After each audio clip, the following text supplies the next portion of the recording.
செய்திக்காக கர்த்தருடைய சமூகத்திலே நான் கேட்டுக்கொண்டே இருந்தேன். ஆண்டவரே, ஒரு வார்த்தை தாங்கள் அந்த வார்த்தையினாலே நாங்கள் ஆண்டவரே ஆசீர்வதிக்கப்பட என்னோடு கூட எடுத்துக்கொள்ளுங்கள். சங்கீதம் 24 24:5 பக்கம் 684. சங்கீதம் 24 பக்கம் 684 நான் வாசிக்கிறேன். எல்லாம் தப்பின பைபிளை திறந்து பாருங்க, நம்ம எல்லாம் சேர்ந்து வாசிக்கலாம். அவன் கர்த்தரால் ஆசீர்வாதத்தையும் தன் ரட்சிப்பின் தேவனால் நீதியையும் பெறுவான். ஜெபிப்போம். கிருபையுள்ள பிதாவே, இந்த வார்த்தையை கற்பப்பு கொடுக்கிறேன். இதை தொட்டு பிட்டு ஆசீர்வதித்து எங்களோட பேசும் இயேசு நாமத்தில் தான். ஆமென். அவன் கர்த்தரால் ஆசீர்வாதத்தையும் தன் ரட்சிப்பின் தேவனால் நீதியும் பெறுவான். இந்த செய்தியின் தலைப்பாக நான் கொடுப்பேன். அங்கே உங்கள் பேரை போட்டுக்கொள்ளுங்க. போட்டுட்டு கர்த்தரால் ஆசீர்வாதத்தை பெறுவான் சொல்லுங்க. உங்கள் பேரை போட்டு எழுதுங்க. இந்த 1-12-20-25 உங்கள் பேரை போடுங்க. பால் கர்த்தரால் ஆசீர்வாதத்தை பெறுவான். அல்லேலூயா. உங்கள் பேரை வச்சு சொல்லுங்க பார்க்கலாம். சொல்லுங்க. பாபு கர்த்தரால் ஆசீர்வாதத்தை பெறுவார். டெய்ஸி கர்த்தரால் ஆசீர்வாதத்தை பெறுவார். ஆண்டனி கர்த்தரால் ஆசீர்வாதத்தை பெறுவார். அல்லேலூயா. இந்த பேர் வச்சு ஒரு சொல்லுங்களேன். இஷா ஆண்டனி கர்த்தரால் ஆசீர்வாதத்தை பெறுவார். சசி கர்த்தரால் ஆசீர்வாதம். ஒவ்வொரு பேரை சொல்லி கர்த்தரால் ஆசை பெறுவார். அப்போ இந்த கர்த்தரால் ஆசீர்வாதத்தை பெறுவார் அப்படின்ற பார்க்கும்போது வேதத்தில் எனக்கு நான் 3 காரியங்களை சுருக்கமாக சொல்லி முடிக்க போகிறேன். நீங்கள் நீதிமொழிகள் 10ஆம் அதிகாரத்தை நீங்கள் எடுத்தீங்கன்னா அதில் 10:22 பக்கம் 7:1 கர்த்தரின் ஆசீர்வாதமே ஐஸ்வர்யத்தை தரும், அதோட கூட வேதனை கூட்டம். கர்த்தருடைய ஆசீர்வாதமே நம்ம என்ன தருமா? ஐஸ்வர்யம். இப்போ ஆண்டவர் இங்கே கர்த்தரால் ஆசீர்வாதத்தை பெறுவான். அது கர்த்தரால் தான் ஆசீர்வாதத்தை பெற முடியும். அந்த ஆசீர்வாதம் எதுக்கு நேராக கொண்டு போவோம்னா அவருடைய ஆசீர்வாதம் ஐஸ்வர்யத்துக்கு நேராக கொண்டு போவோம். அல்லேலூயா. அப்போ அதோடு கூட வேதனை கூட்ட மாட்டார். கர்த்தர் நம்மை ஆசீர்வதிப்பார்னால் அதோட கூட அந்த வேதனை கூட்ட மாட்டார். நீங்கள் இன்னொரு வார்த்தை உங்களுக்கு காண்பிக்கிறேன். நீங்கள் என்னோட கூட 1 சாமுவேல் நீங்கள் 2வது அதிகாரத்தில் பார்த்தீங்கன்னா 1 சாமுவேல் 2 அதிகாரத்தில் இங்கே சொல்லப்பட்டது பாருங்க. 7ஆம் வசனத்தில் பக்கம் 340 கர்த்தர் தரித்திரம் அடைய செய்கிறவரும் ஐஸ்வர்யம் அடைய பண்ணுகிறவமா இருக்கிறார். அவர் தாழ்த்துகிறவரும் உயர்த்துகிறவமா அவர். அல்லேலூயா. கர்த்தர் தரித்திரம் அடைய செய்கிறவரும் கர்த்தர் ஐஸ்வர்யம் அடைய பண்ணுகிறவமா இருக்கிறார். அப்போ கர்த்தர் தான் ஒரு மனுஷனை தரித்திரம் ஆக்க முடியும். சொல்ல மாட்டீங்களே, ஐஸ்வர்யம் ஆக்க முடியும்.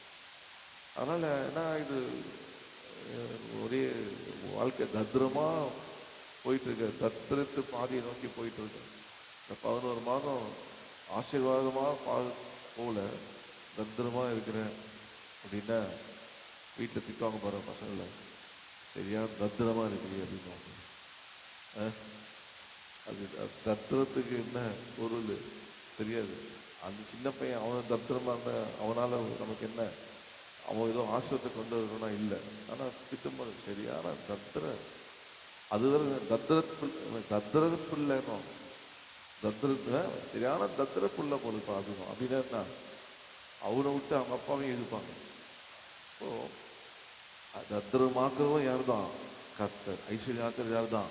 கர்த்தர். அதனால மனுஷன் மேலே நம்ம கோவிச்சு, சில பொண்டாட்டி மேலே கோவிச்சுப்பாங்க, சில ஹஸ்பண்ட் மேலே கோவிச்சுப்பாங்க, சில பிள்ளைங்க மேலே கோவிச்சுப்பாங்க, சில தகப்பன் மேலே கோவிச்சுப்பாங்க. ஒரு உதவி கூட இல்லை, ஏதாவது கொடுத்து உதவுறாரா, இவ்வளோ கஷ்டப்படுறோங்க அப்படின்னு நம்மளை தூக்கி விட்றாரான்னு. என்னதான் வந்து அவங்க தூக்கி விட்டா கூட என்ன பண்ண முடியாது, நம்மளால ஏந்திருக்கவே முடியாது. ஏன்? தரித்திரமாக்குறவர் அவரு, ஐஸ்வர்யமாக்குறவர் அதை ஒரு மனுஷன் கண்டுபிடிச்சான்னா அதை அவன் எப்படி இருப்பானா? சங்கீதம் 24:5 போலாம்.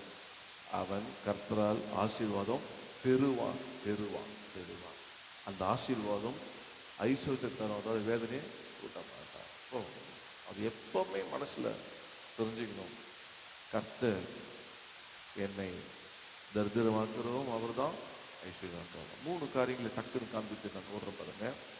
முதலாவதாக இந்த வாழ்க்கையில் பார்த்தீங்கன்னா இந்த ஐஸ்வர்யம் எப்படி வரும், இந்த ஆசீர்வாதம் எப்படி வரும் அப்படின்னு நீங்கள் பார்த்தீங்கன்னா, என் கூட நீங்கள் ஆதியாகமம் 30ஆம் அதிகாரம், ஆதியாகமம் 30:30 மறக்கவே கூடாது. நீங்கள் ஆதியாகமம் 30:30 பேஜ் நம்பர் 38. நான் வரும் முன்னே உமக்கு இருந்தது கொஞ்சம், நான் வந்த பின் கர்த்தர் உம்மை ஆசீர்வதித்தனால், சொல்லுங்க, அது மிகவும் பெருகி இருக்கிறது. ஹல்லேலூயா. பைக் வாசிமா. நான் வரும் முன்னே உமக்கு இருந்தது கொஞ்சம், நான் வந்த பின் கர்த்தர் உம்மை ஆசீர்வதித்ததினால் அது மிகவும் பெருகி இருக்கிறது. இனி நான் என் குடும்பத்துக்கு சம்பாத்தியம் பண்ணுவது எப்பொழுது என்றான். பாருங்க, முதலாவதாக இவர் எப்படி வந்தார் யாக்கோபுனா, கையும் கோலுமாய் வந்தார். வந்த அவருடைய அங்க வேலை செய்ய வந்த பிறகு அவருக்கு இருந்த ஆசீர்வாதம், கர்த்தர் அவரை வரும்போது அவருக்கு இருந்த கொஞ்சம் இருந்தது. அந்த கொஞ்சம் ஆண்டவர் ஆசீர்வாதத்தினால பெருகிச்சு. சொல்றாரு, நான் வரும் முன்னே உனக்கு கொஞ்சம், நான் வந்த பின்னு கர்த்தர் உம்மை ஆசீர்வதித்தான். அந்த பாயிண்ட், யார் உன்னை ஆசீர்வதித்த? கர்த்தர் உன்னை. நான் வந்த பின் கர்த்தர் உன்னை ஆசீர்வதித்தார் அப்படின்னு சொல்லி, அப்போ நான் எப்படி சம்பாதிக்கணும், நான் எப்படி, எனக்கு எப்போ சம்பாதிக்கணும் என்று சொல்லணும். லாபானே சொல்லுவார். 27 பார்த்தீங்கன்னா, அப்போது லாபான், உன் கண்களில் எனக்கு தயவு கிடைத்தது, ஆனால் நீ இது உன் நிமித்தம் கர்த்தர் என்னை ஆசீர்வதித்தார் என்று,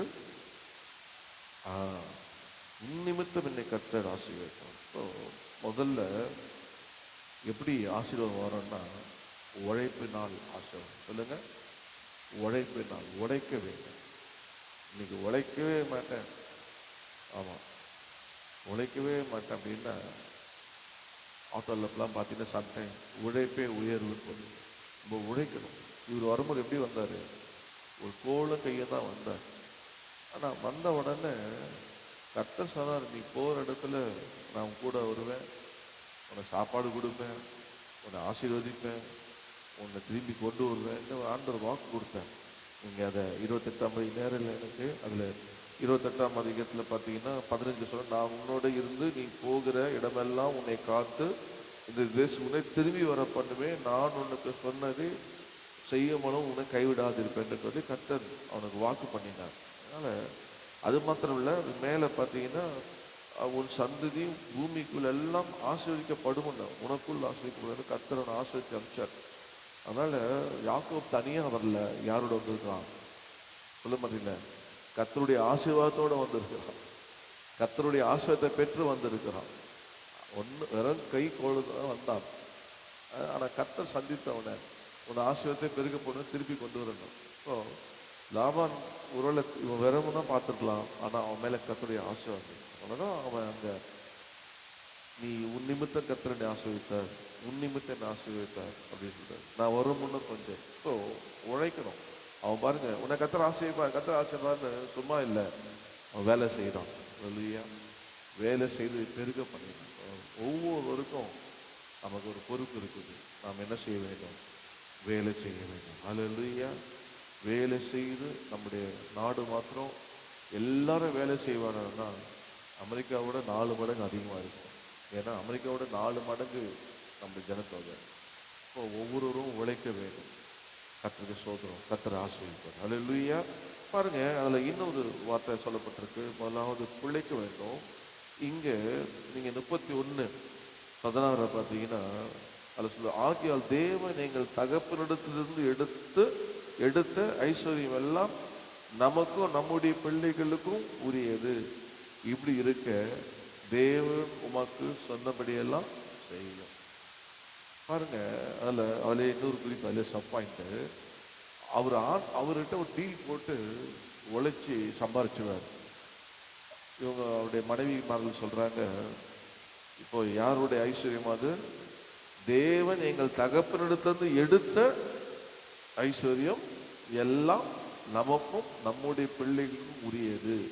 இப்படி இருக்க தேவன் நமக்கு சொன்னபடியெல்லாம் செய்யும். எவ்வளோ பெரிய ஒரு ரைட்ஸ் கொடுக்குறாங்க பாருங்க. பெரிய ஒரு ரைட்ஸை கையில் கொடுக்குறாங்க. ஸோ எங்கள் அப்பாவுடைய ஆசீர்வாதத்தெல்லாம் ஐஸ்வர்யத்தான் எடுத்தது ஆண்டவரே எடுத்து உங்ககிட்ட கொடுத்துட்டாரு. நீ என்ன பண்ண, நமக்கும் நம்ம பிள்ளைகளுக்கும் கர்த்தர் ஒன்று என்னெல்லாம் சொன்னா அதெல்லாம் செய் அப்படின்னு அந்த அந்த ஆசீர்வாதத்தை பார்த்தாங்க, அந்த ஐஸ்வர்யத்தை பார்த்தாங்க. ஆனால் அவங்க அப்பா கிட்ட இங்கே எடுக்கல. அவன் உழைச்சி அவன் தன்னுடைய டெக்னிக்கை பயன்படுத்தி அவன் வாழ்க்கையில் முன்னுக்கு வந்தான். ஆனால் முடிவு என்னன்னா, தன் மனைவியெல்லாம் பார்க்குறாங்க. என்ன பார்த்தானா, தேவனே எடுத்து கொடுத்துட்டாரு இருக்கு அப்படின்ட்டாங்க. கர்த்தருக்கு ஸ்தோத்திரம். என்னவே அந்த ஒரு தடை இல்லை. நீ எங்கள் அப்பாவோட ஐஸ்வர் சேர்த்த அது எந்த தானே, நீ எதுவும் செய்யாத, எது செய், என்ன கேட்டு செய், அப்படிலாம் தடை வரல. தேவன் ஒன்று சொன்னதெல்லாம் செய். உன்னை போ சொல்கிறாரா, உன் வீட்டுக்கு போ. ஆமாம், வீடு வாங்க சொன்னா வீடு வாங்க, கார் வாங்கினா கார் வாங்க, பைக் வாங்கினா பைக் வாங்க. Full freedom. கர்த்தர் உனக்கு தேவன் உனக்கு என்ன சொல்கிறாரோ ஐஸ்வர்யத்தை எடுத்து கொடுத்துட்டாரு. நீ என்ன உனக்கு சொல்கிறத செய். யார் சொல்கிறத செய், தேவன் சொல்றது மாத்திரம் உனக்கு தேவன் உனக்கு சொன்னபடியெல்லாம் செய்யும். அவ்வளோதான். கர்த்தர் சொல்கிறபடி செய்திருப்பான். எங்கள் அப்பா சொல்கிறபடி செய்யாத, உங்கள் மாமனார் சொல்கிறபடி செய்யாத. ஸோ நான் சொல்கிறபடி கூட நீ செய்யாத மனைவி, நான் சொல்கிறபடி கூட நீ செய்யாத மனைவி சொல்லு. கர்த்தர் சொல்கிறபடி சொல். ஏன், கர்த்தர் தான் என்ன பண்ணுறாராம், அவர் தான் தரித்திரமாக்குறவர், அவர் தான் ஐஸ்வர்யாக்குறவர். ரெண்டாவதாக வேகமாக பாருங்க, டக்கு டக்கு சொல்லிட்டு போகிறோம்.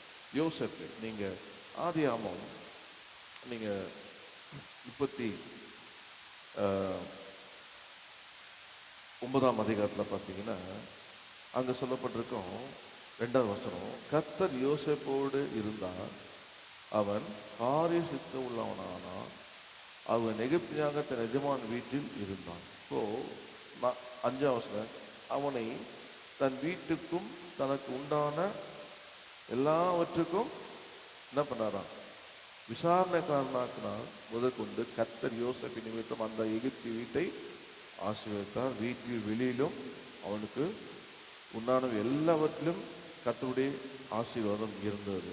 அதுக்கு இங்கே 2வதாக சொல்லணும்னு பார்த்தீங்கன்னா, இதில் என்னன்னா 3வது சொல், கர்த்தர் அவனோடு இருக்கிறார் என்றும் அவன் செய்கிற யாவையும் கர்த்தர் வாய்க்கப்பட என்றும் அவன் எஜமான் கண்டு. இல்லையா? ஸோ 2வது, முதல்ல உழைக்கணும், 2வது பிழைத்திருக்கணும். பிழைத்திருக்கணும். நம்ம எப்படி இருக்கணும், பிழைத்திருக்கணும். ஸோ யோசேப்பு குழியில் போட்டாங்க, கொல்லான்னு பார்த்தாங்க. ஆனால் கர்த்தர் அவனை கொல்ல விடலை. அவனை என்ன பண்ணாங்க, ஆண்டவர் அவனை எகிப்துக்கு கொண்டு வந்தாங்க, விற்று போட்டாங்க. விற்ற உடனே அவன் என்ன நினச்சிக்கலாம், இதாடா இது வாழ்க்கை, நம்ம ராஜா மாதிரி இருந்தோம், செல்லமாக இருந்தோம், இனி நம்ம எதுக்கு வாழணும், அந்த உலகத்தில் என்ன ஓப்பு இருக்கு வாழ்க்கைக்கு சொல்லி தவறான முடிவு எடுக்கலை. அவன் பிழைக்க இருந்தான். பரவாயில்ல, வந்துட்டோம், ஆனால் ஆண்டவர் நம்மோடு இருக்கிறார், கர்த்தர் நம்ம செய்வார் சொல்லி அவன் பிழைக்கணும்னு இருந்தான் பாருங்க. கர்த்தர் அவன் பிழைத்ததுனால, எந்த ஒரு தவறான முடிவு எடுக்கிறனால கர்த்தர் அவன் என்ன பண்ணாராம், அவனோடு இருந்தார், அவன் செய்தெல்லாம் வாய்க்க பண்ணினார். அவன் நிமித்தம் வேலை செய்கிற இடத்துல உள்ள எஜமான் வீடும் அவன் உண்டான எல்லாவற்றையும் கர்த்தர் என்ன பண்ணாராம், ஆசீர்வதித்தார். அல்லேலூயா. இப்போ பிழைக்கு இருக்கணும். தாவீது சொன்னார், நான் பிழைத்திருந்து கர்த்தரை செய்கை விவரித்தேன். பிழைக்கணும். இப்போ பிழைக்கிறதுக்கு என்ன, ரோமர் 8ஆம் அதிகாரம் சொல்லுது, மாம்சத்தின்படி செய்வீர்களானால் சாவீர்கள், ஆவின்படி செய்வீர்களானால் பிழைப்பீர்கள். ஸோ ஒரு போராட்டம் வந்துட்டே இருக்கும். நம்மளை மாம்சத்துக்கு ரூட்டுக்கு கூட்டு போகிறதுக்கு வரும். அந்த ரூட்டில் நம்ம போயிட்டோம்னா என்ன ஆகிடும், சாவு தான் வரும். வாசிகள் வசனம் 8ஆம் அதிகாரம் 13ஆம் வசனம் 13 பக்கம் 216, மாம்சத்தின்படி பிழைத்தால் சாவீர்கள், ஆவியினாலே சரீரத்தின் செய்கைகளை அழித்தால் பிழைப்பீர்கள். அப்போ இவன் மாம்சத்துக்கு இடம் கொடுக்கவே இல்லை. யோசிப்பு, நடா விட்டுட்டானுங்க, நடா அப்பா விட்டு பிரிச்சுட்டானுங்க, அம்மா விட்டு பிரிச்சுட்டானுங்க, நம்மளை கொண்டு வந்து அடிமையாக்கிட்டானுங்க.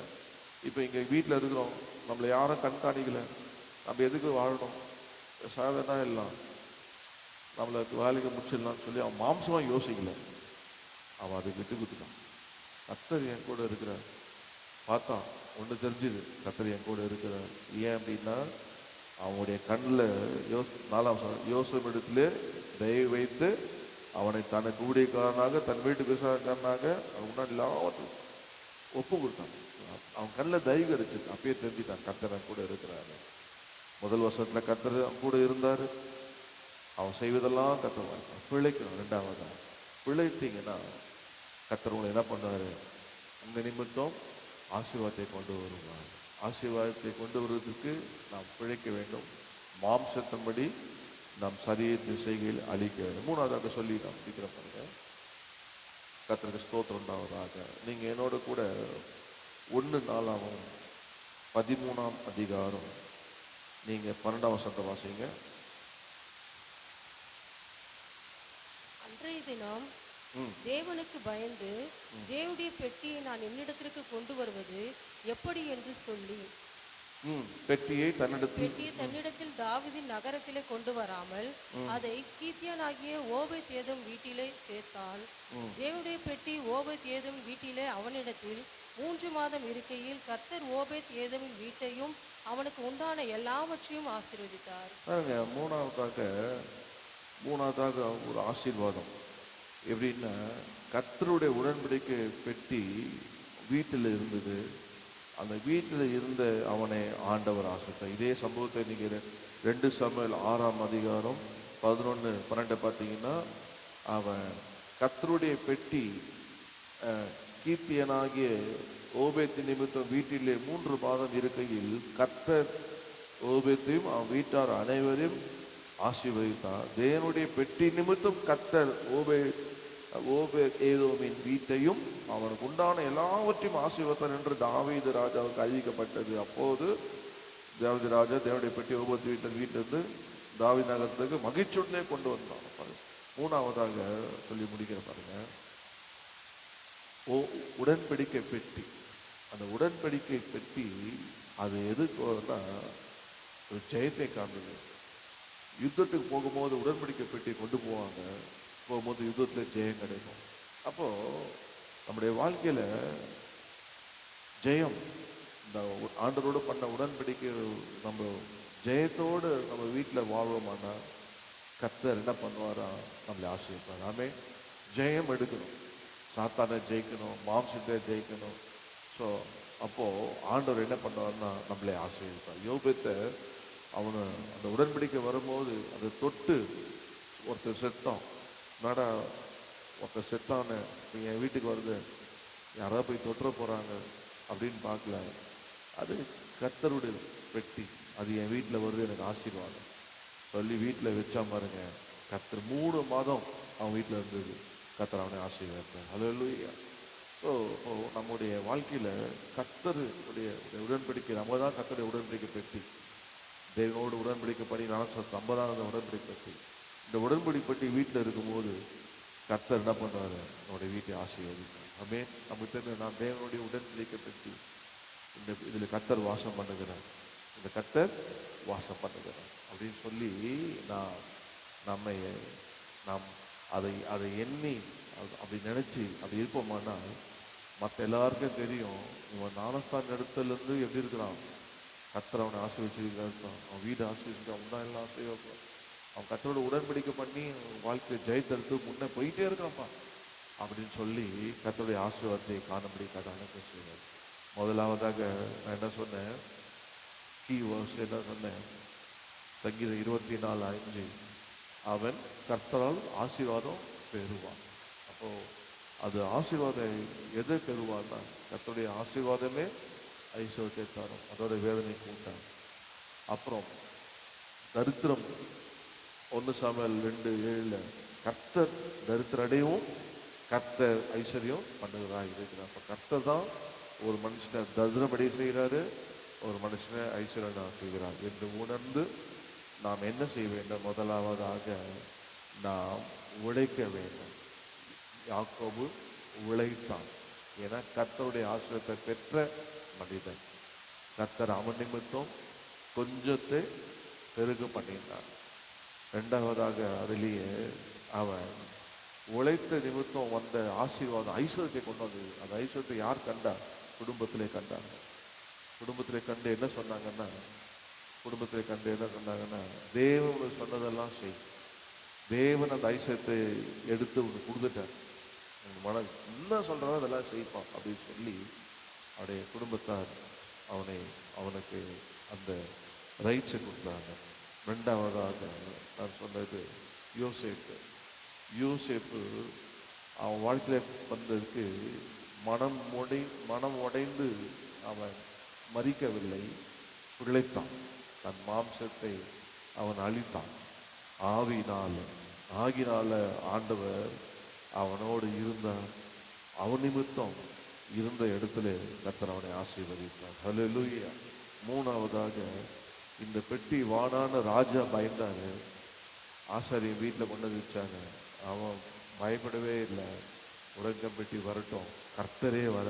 உடன்பெட்டிக்குள்ள யாருக்கா? கர்த்தருடைய வேதம் இருக்குது, கர்த்தருடைய கற்பனைகள் இருக்குது, கர்த்தரே என் வீட்டுக்கு வராதுப்பான் சொல்லி மகிழ்ச்சியோட கர்த்தரை வீட்டுக்குள்ள கொண்டு அழுத்தான். கர்த்தர் அவனை 3 மாதம் இருந்தது. கர்த்தர் அவனையும் அவனுக்கு உண்டான எல்லாவற்றையும் கர்த்தர் ஆசீர்வதித்தார். ஹல்லேலூயா.